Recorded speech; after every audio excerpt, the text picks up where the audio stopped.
It seems to me that a God who wanted to play with the universe with a light hand and remain anonymous most of the time and use second causes or creative causes to do his work might very well use exactly something like natural selection to bring about the human body as nature's most perfect product.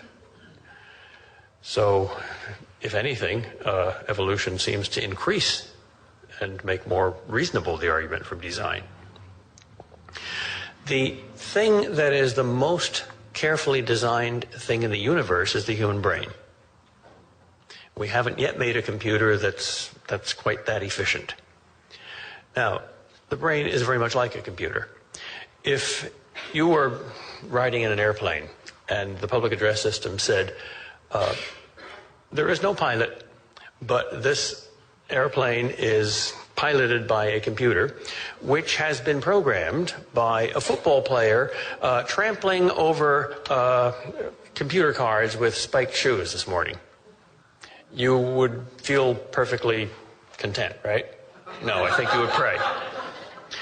Or, this airplane has been programmed by a computer which was programmed in the following way. The keyboard was left out in a field last night, and there was a hailstorm, and the hailstones hit the typewriter keys. Again, you would not put much confidence in that plane. Well then, why do you put confidence in your brain to understand the universe and to do science if your brain is simply a product of mindless chance? 20 million years ago, there was no intelligence anywhere in the universe, as far as we know. And no one seriously maintains that the solar system was designed by extraterrestrials. So, if all intelligence now is totally caused by the mindless, pointless, and purposeless and accidental colliding of atoms, then why do you trust it?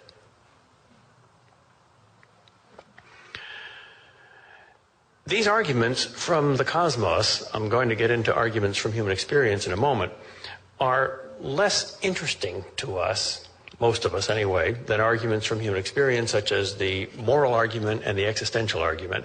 But they're quite important because the attributes of God that are proved by this argument interface with the attributes of God that are proved by the other arguments. The moral argument, for instance, might prove that God is a moralist. Well, so what? Maybe he's just weak. Maybe he's just a fairy tale.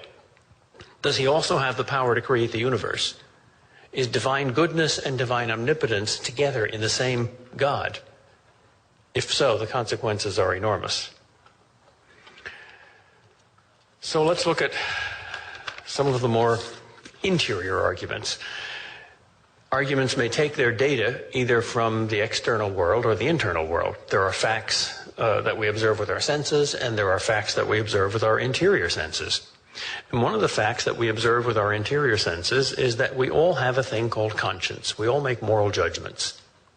We all judge not merely that a thing is, but that a thing ought to be or ought not to be. That's simply a fact. Well, either moral judgments can be true or false, or they can't. Either moral judgments are simply expressions of feelings which we mistake for judgments, or they are what they seem to be. In other words, either there really is good and evil, or it's all an illusion. Almost nobody lives out the philosophy that it's all an illusion, it's all a matter of feelings, it's all a fantasy and a fairy tale.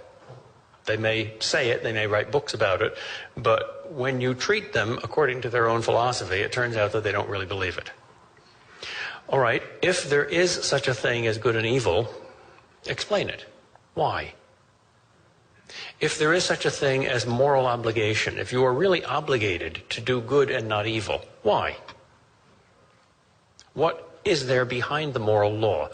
You see, there are facts about how things and people behave, and there are also moral facts, if this analysis is correct, about how people ought to behave, but often don't.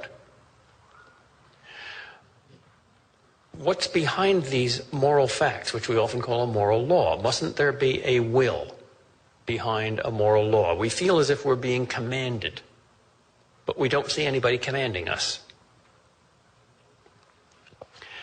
Well, this used to be a very popular argument until, maybe 100 or 200 years ago, when moral objectivism, the notion that morality is objective, that moral laws are real and not just made up, became much less popular. So Cardinal Newman, back in the 19th century, formulated a version of the moral argument that should appeal even to the moral subjectivist, even to the person who says that moral rules are only things we make up, nothing objective about them. All right?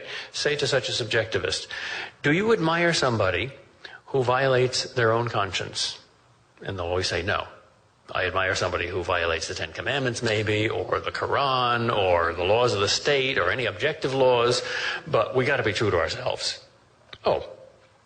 So somebody who's a deliberately lying, hypocritical violator of their own conscience, that's not good. No.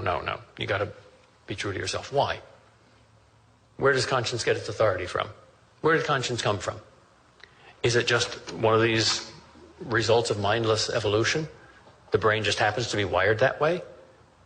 Why bow down in sheepish obedience to the accidental fact that this is the way your brain happened to be wired? Why not wire it better?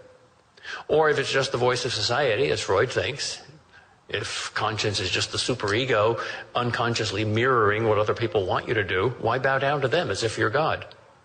Or if it's just the training that you got from your parents, well, your parents are not infallible. But everybody, even the moral subjectivist, thinks we ought to treat conscience as if it were God's prophet. But if it isn't, why should you? But it can't be God's prophet unless there's a God.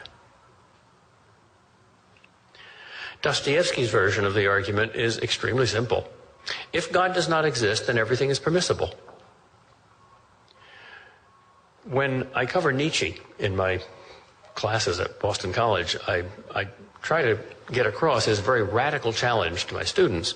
And one of them is, why is there truth? Why bother with truth? Why truth? Why not rather the lie, he says. And they can't answer that. But there's another one about morality. Why be good? Why not be evil? Why not go beyond good and evil? If there is no God, why not be evil? And nobody has ever answered that question. It's an astonishingly simple question. Why not be bad? Well, because we'll catch you. No, you won't. I'm cleverer than you are. Well, we'll hate you. So what? I hate you too. I don't care if you hate me. Oh, because it's not conducive to the good of society. I know. I don't give a damn about society. Why should I? The thoroughgoing immoralist, it's very difficult to refute him if there's no God.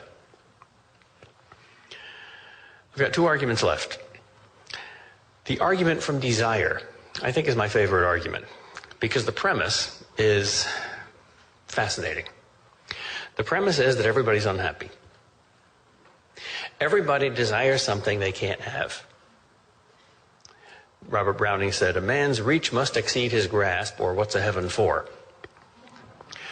Think of the happiest time you ever had in your life. Think of the most exalted music you ever heard, or the most exalted lovemaking you ever participated in, or the most beautiful sight you ever saw, or the most wonderful intuition you ever had.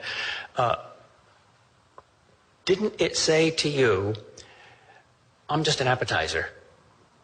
There's more where I come from. And haven't you looked for that more all your life? And you've never quite found it. C.S. Lewis puts it in these haunting words. All your life, an unattainable ecstasy has hovered just beyond the grasp of your consciousness. The day is coming when, after death, you will awaken to find either that beyond all hope you have it, or else it was within your grasp and you have lost it forever.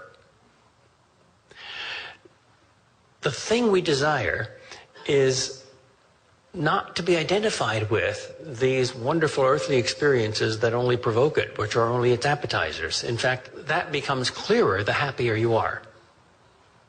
It's unhappy people who can easily be victimized by the superstition of if only. If only I had $1 million and a Learjet and a new mistress every day, I'd be happy. Well, no. Billions of people have tried that experiment. It's never worked. Not once. Not once. And yet we keep putting that car on the road hoping it'll go. To put the argument into a logical form.